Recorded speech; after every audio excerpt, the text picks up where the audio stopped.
Hallo meine Freunde, hola Madridistas. Die Saison für Real Madrid ist gelaufen. Die zweite titellose Saison am Stück. Eine Enttäuschung für den gesamten Verein, für die gesamten Fans. Und Real Madrid möchte reagieren. Sie arbeiten auf Hochtouren an der Planung für nächstes Jahr. Welcher Trainer soll kommen? Welcher Spieler soll gehen? Welcher Spieler muss kommen? Etc. pp. Und dabei gibt es anscheinend schon die erste Entscheidung. Denn Real Madrid hat angeblich Como darüber informiert, dass Nico Paz zurück zu den Königlichen kommt, zu Real Madrid. Die Rückkaufsklausel wird gezogen. Aber nicht nur dabei ist eine Entscheidung gefallen, sondern auch bei einem anderen Argentinier. Franco Mastantuono soll verliehen werden und der Spieler legt Real Madrid keine Steine in den Weg. Was da los ist, darüber informiere ich euch auch. Real Madrid hat ein Preisschild an Gonzalo Garcia geheftet. Wie hoch dieses Preisschild ist, schauen wir uns an. José Mourinho, dazu gibt es auch neue Informationen. Also, wie ihr hört, es wird ein bunter Mix an Informationen rund um Real Madrid. Viel Spaß beim Video.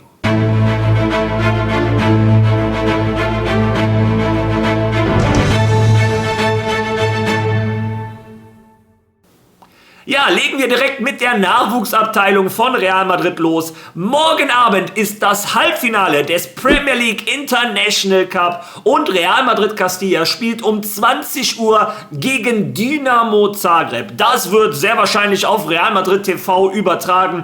Haben bis jetzt jedes Spiel übertragen. Gehe ich einfach mal von aus, dass sie das Halbfinale auch übertragen. Wenn ihr keine Pläne habt, morgen 20 Uhr Real Madrid Castilla gegen Dinamo Zagreb. Ja. Und das wollte ich euch mitteilen. Kommen wir dann zu der nächsten Information. Gestern haben wir uns ein bisschen über Trainer in meinem Video unterhalten. Ich habe euch erzählt, Klopp und Kroos ist in aller Namen und wäre für mich, glaube ich, die ideale Lösung. Einige von euch in den Kommentaren haben mir da recht gegeben oder sehen das genauso. Es kann ja keiner recht haben, keiner kann in die Zukunft schauen. Meiner Meinung nach wäre das aber ein Duo, das im Madridismo und in mir persönlich die Illusion wieder wecken würde. Ja. Aber gestern haben wir uns auch über José Mourinho unterhalten und der Joaquín Maroto vom AS hat gesagt, José Mourinho hat sich so ein bisschen selber ins Rennen gebracht. Real Madrid ist nicht aktiv auf die Suche gegangen und hat mal beim Berater von Mourinho angeklopft. Nee, José Mourinho, ich glaube, der wurde bezeichnet als Fuchs, hat sich selber so ein bisschen ins Rennen gebracht. Wenn man die Pressekonferenz von José Mourinho gehört hat vor dem Spiel gegen Benfica, ja, da war er auch sehr offen gegenüber Spekulationen. Er hat gesagt, ja, ich habe erstmal am Ende der Saison 10 Tage Zeit, da wird der Club und ich entscheiden, wie die Zukunft aussieht. Also der hat alle Türen und Tore offen gehalten. Und gestern hat ein Fabrizio Romano mal die Situation geklärt. Hören wir uns das einfach zusammen einmal an. Viele Fragen kommen von Real Madrid-Fans und ein Name taucht jetzt immer wieder auf. José Mourinho. Ich habe euch hier in einem Video nach dem Champions-League-Spiel gegen Bayern davon erzählt. Und ich erinnere mich, dass das Thema Mourinho damals in den Medien noch nicht so präsent war. Aber ich habe euch davon berichtet. Und jetzt ist der Name Mourinho im Grunde überall mit Real Madrid in Verbindung gebracht. Ich habe euch gesagt, José Mourinho wäre offen für eine Rückkehr zu Real Madrid. Er würde sich freuen, zu Real Madrid zurückzukehren. Und ich kann meine Aussage zu 100% bestätigen. José Mourinho wäre absolut begeistert von der Möglichkeit, zu Real Madrid zurückzukehren, falls es eine Chance gibt. Aber die Entscheidung liegt bei Florentino Pérez. Entscheidet Florentino über den Trainer?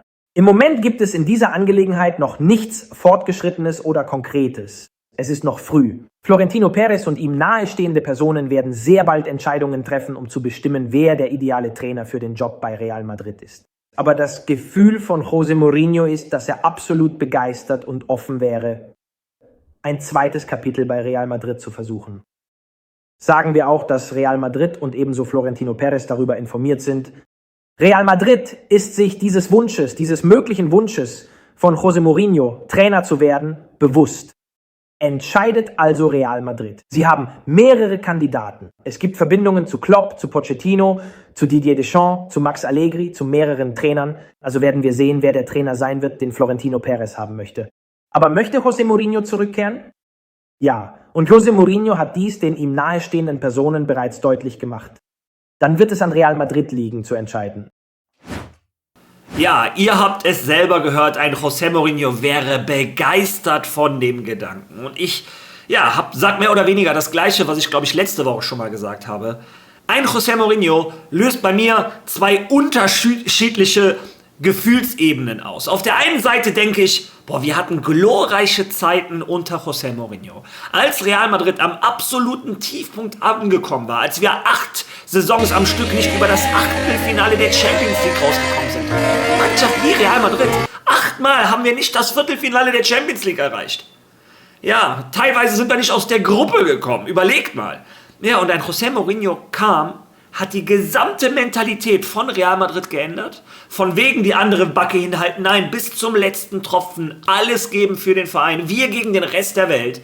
Und er hat so eine Wettbewerbsfähigkeit in diesen Kader gebracht. Ja, so einen unbändigen Willen.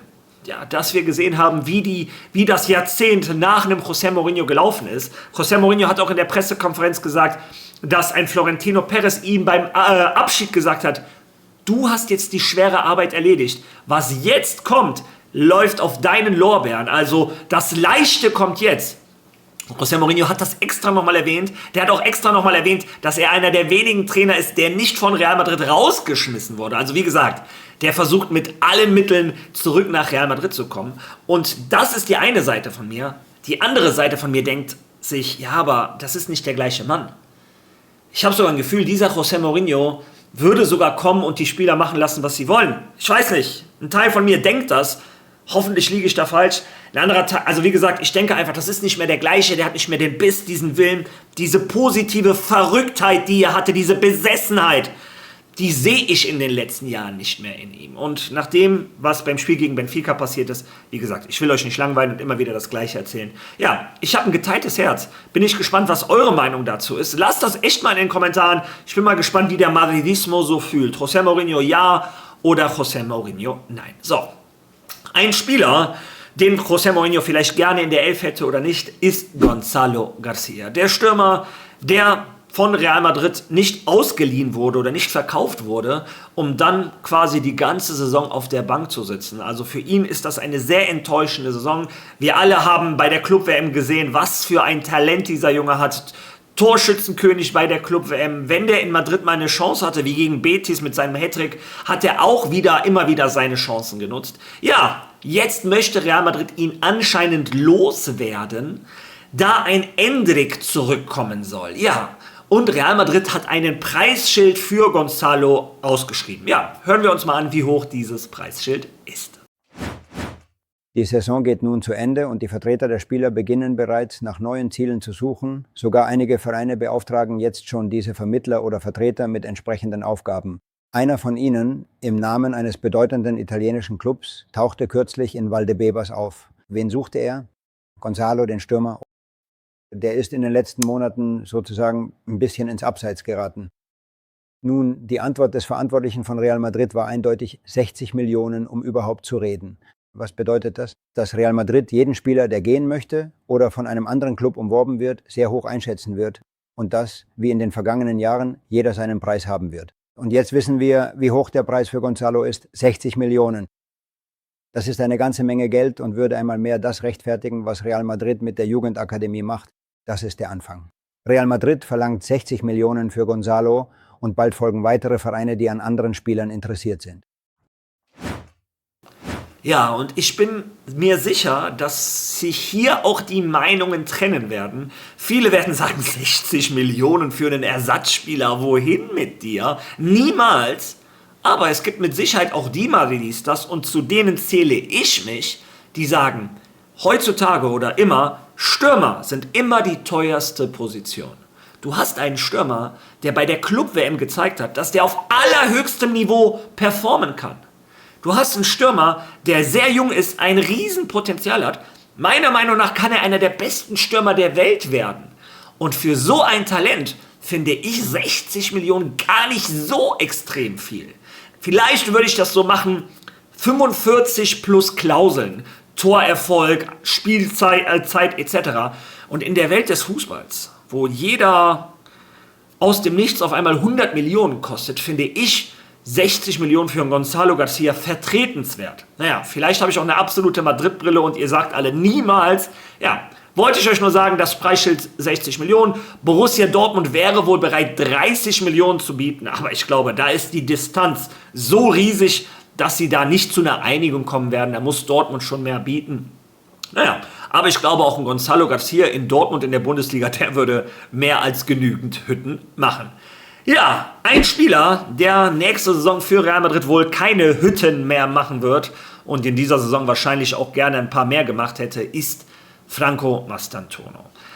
Franco Mastantuono ist für mich persönlich so ein bisschen die Enttäuschung der Saison. Und das ist gar nicht seine Schuld. Ich wiederhole es immer wieder. Der Junge ist 18, kommt aus einem fremden Kontinent, kommt in eine andere Liga, andere Ernährungsgewohnheiten, Trainingsgewohnheiten, andere Fußballplätze, ein ganz anderer Fußball.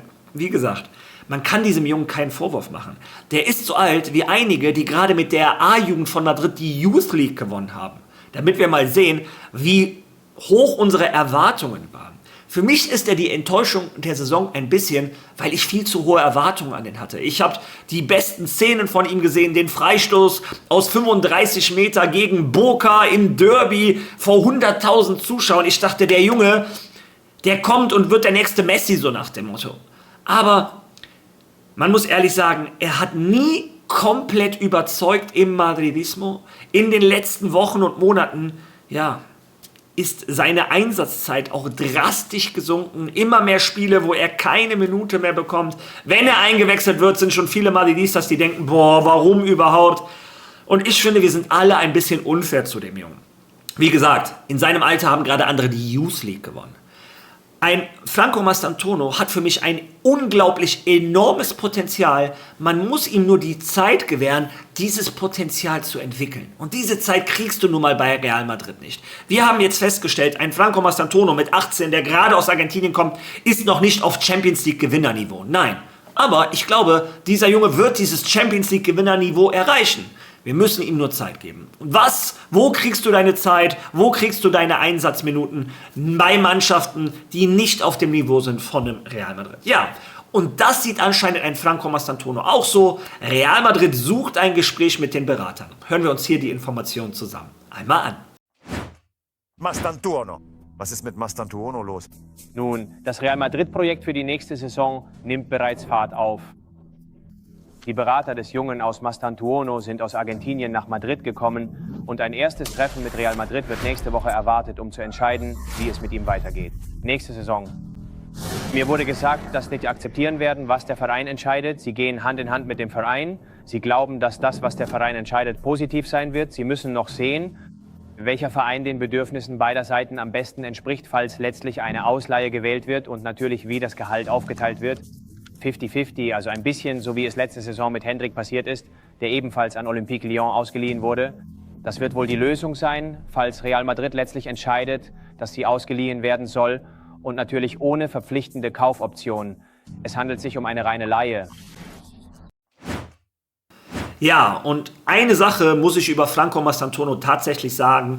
Er kam mir schon immer sehr, sehr reif vor. Auch in seinem Auftreten, in seinem Fußball. Ne, der ist nicht so wild wie andere, wie ein Endrick zum Beispiel mit 18 war noch sehr, sehr wild. Ein Franco Mastantuono kommt mir da ein bisschen besonnener rüber. Er scheint auch mit seinen Beratern da besonnen rüberzukommen. Finde ich gut. Das ist die zweite gute Nachricht in 2 Tagen. Gestern habe ich Eder Militão Props gegeben, als er die Interessen von Real Madrid über die Interessen der brasilianischen Nationalmannschaft gesetzt hat. Also fand ich sehr stark von dem Eder Militão. Auch heute muss ich sagen, ein Franco Mastantuono, dass er jetzt nicht wie besessen sagt, nein, ich muss bei Madrid bleiben, sondern dass er besonnen sagt, ich werde Real Madrid keine Steine in den Weg legen. Wenn Sie der Meinung sind, ich soll nach Lyon, gehe ich nach Lyon. Wenn Sie der Meinung sind, ich soll nach Como, gehe ich nach Como, ich soll nach Dortmund etc. Ich glaube, dieser Junge wird Real Madrid noch sehr viel Spaß machen, aber jetzt ist der nächste Schritt erstmal eine Ausleihe. Das ist meine persönliche Meinung. Solltest du eine andere Meinung haben, kannst du das auch gerne in den Kommentaren lassen. Ich weiß, viele wollen ihn am liebsten direkt verkaufen. Doch warum? Was machen wir dann, wenn dieser Junge auf einmal in Lyon explodiert oder in Como oder wo auch immer? Dann beißen wir uns selber. Ja, ich sag gar nicht wohin. Ja, Das sind die Informationen und kommen wir dann zu einem der Hauptthemen in diesem Video und das ist natürlich Nico Paz. Dieser Argentinier aus der Jugend von Real Madrid, der in Italien alle verzaubert, über 20 Scorerpunkte in seiner Saison, führt Como zu einer historischen Serie A. Die sind auf dem Weg zur Champions League. Mit einer Mannschaft wie Como, wer hätte das gedacht? Ja, und der wichtigste Spieler, Nico Paz. Das sieht logischerweise auch ein Real Madrid. Das sind diese perfekten Szenarien, von denen Real Madrid ausgeht. Damit du nach Real Madrid zurückkommst, musst du nicht gut sein oder was auch immer. Du musst herausragend sein. Du musst der beste Spieler deiner Liga sein. Dann ist der Weg wieder zurück zu Real Madrid. Und diese Aufgabe hat ein Nico Paz mit Bravour geleistet. Und laut José Félix Díaz, dem Direktor vom AS, hat Real Madrid Como schon wissen lassen, dass die Ausstiegsklausel gezogen wird. Lesen wir uns das zusammen einmal durch.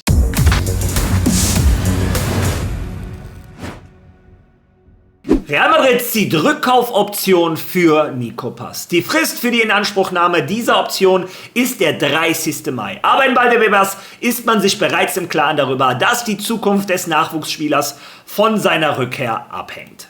Nico Paz weiß bereits, dass Real Madrid die im Kaufvertrag enthaltene Rückkaufoption ziehen wird. Der Vertrag, den der Verein Como und der Spieler selbst im Sommer 2024 unterzeichneten, um den Wechsel des argentinischen Nationalspielers in den italienischen Fußball zu besiegeln, ist unbestreitbar. Die Entwicklung und der Einfluss des Spielers in der Serie A sind unbestreitbar. Und Real Madrid ist der Ansicht, dass es Zeit für seine Rückkehr ist. Nachdem der Transfer abgeschlossen war, unterzeichnete der Spieler und Real Madrid einen Vertrag, der die mögliche Rückkehr des Spielers regelte. Ein übliches Vorgehen bei solchen Transfers, da die Rückkaufsklausel sonst wirkungslos wäre. Dies schließt jedoch nicht aus, dass die Rückkehrbedingungen ändern, sollte der Spieler, wie im Fall von Nico Paz, die Erwartungen deutlich übertreffen.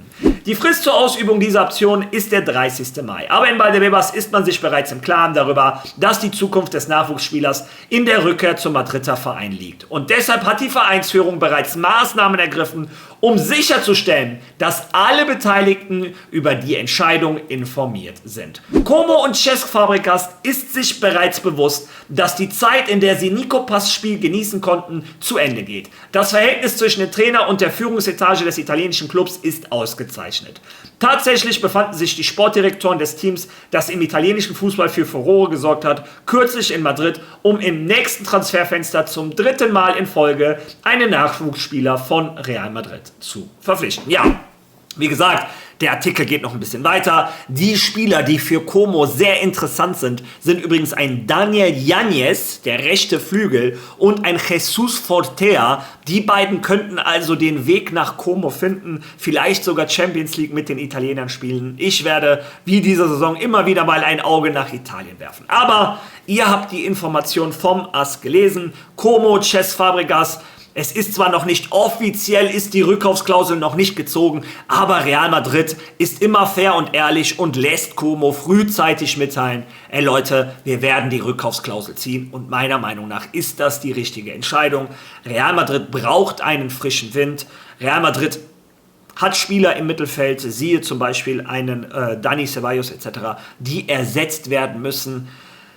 Diese Saison mussten wir oft auf einen Thiago Pitach zurückgreifen, der aber auch im Reifeprozess natürlich noch nicht so weit ist, wie zum Beispiel ein Nico Paz etc. Ja, und ich finde, es ist die richtige Entscheidung, dass Nico Paz zurückkommt zu Real Madrid. Alleine aus finanziellen Gründen. Wir haben eine Rückkaufsklausel in Höhe von 10 Millionen. Der Junge ist, glaube ich, hat jetzt schon einen Marktwert von über 65. Nach der WM will ich gar nicht wissen, wo der Marktwert liegen wird. Also, meiner Meinung nach, der erste Schritt in die richtige Zukunft. Nico Paz kommt zurück zu Real Madrid. Ja, ich bin gespannt, was deine Meinung zu dieser Rückkaufsaktion ist, was deine Meinung zum gesamten Video ist. Lass die, wie gesagt, gerne in den Kommentaren. Wenn du schon mal da bist, sei so lieb, lass ein Like da. Wenn du die Rückkaufsaktion von Nico Paz auch als richtig befindest, nimm dir jetzt mal 5 Sekunden Pause, drück auf Stopp. Hype dieses Video, hypen. Und ich würde vorschlagen, lass ein Follow da, wenn du das noch nicht gemacht hast, dass wir uns morgen sehen mit neuen Informationen rund um Real Madrid. Bis dahin. Allah!